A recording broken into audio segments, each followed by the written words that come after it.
അഴിമതി ജനങ്ങൾക്ക് നേരിട്ടറിയിക്കാം. Project zero കർമ്മ പദ്ധതിയുമായി ആഭ്യന്തര വകുപ്പ്. സംസ്ഥാനത്തെ പൂർണ്ണമായി അഴിമതി മുക്തമാക്കുക ലക്ഷ്യമിട്ട് പ്രൊജക്ട് സീറോ കർമ്മ പദ്ധതിയുമായി ആഭ്യന്തര വകുപ്പ്.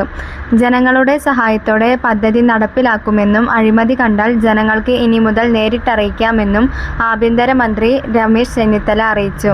അഴിമതിക്കാരായ ഒരു ഉദ്യോഗസ്ഥരെയും നേതാക്കളെയും വെറുതെ വിടില്ല. അവരെ വിജിലൻസ് നിരീക്ഷിക്കും. വിജിലൻസ് മിന്നൽ പരിശോധനകൾ തുടരും. പാവപ്പെട്ടവന് പണം കൊടുക്കാതെ ആവശ്യങ്ങൾ നേടിയെടുക്കാനാവണം. പണം കൊടുത്ത് കാര്യം നടത്തുന്ന നിലപാട് ഉപേക്ഷിക്കണം. സർക്കാരിൽ നിന്ന് ലഭിക്കുന്നത് ആനുകൂല്യങ്ങളല്ല, അവകാശമാണ്. ജനങ്ങളുടെ സഹായമുണ്ടെങ്കിൽ പദ്ധതി വിപ്ലവമാകുമെന്നും ചെന്നിത്തല പറഞ്ഞു. കേരളത്തിലെ അഴിമതി നിരോധനം പൂർണ്ണമായും നടപ്പാക്കാൻ വേണ്ടി ലക്ഷ്യം വെച്ചുകൊണ്ടുള്ള ഒരു പ്രോജക്റ്റാണ്. ആ പ്രോജക്റ്റിന്റെ പേര് പ്രോജക്ട് സീറോ എന്നുള്ളതാണ്. Together let us build A corruption free state എന്ന ലക്ഷ്യമാണ് നമുക്കുള്ളത്. കേരളത്തെ പരിപൂർണമായും അഴിമതി വിമുക്തമാക്കുക.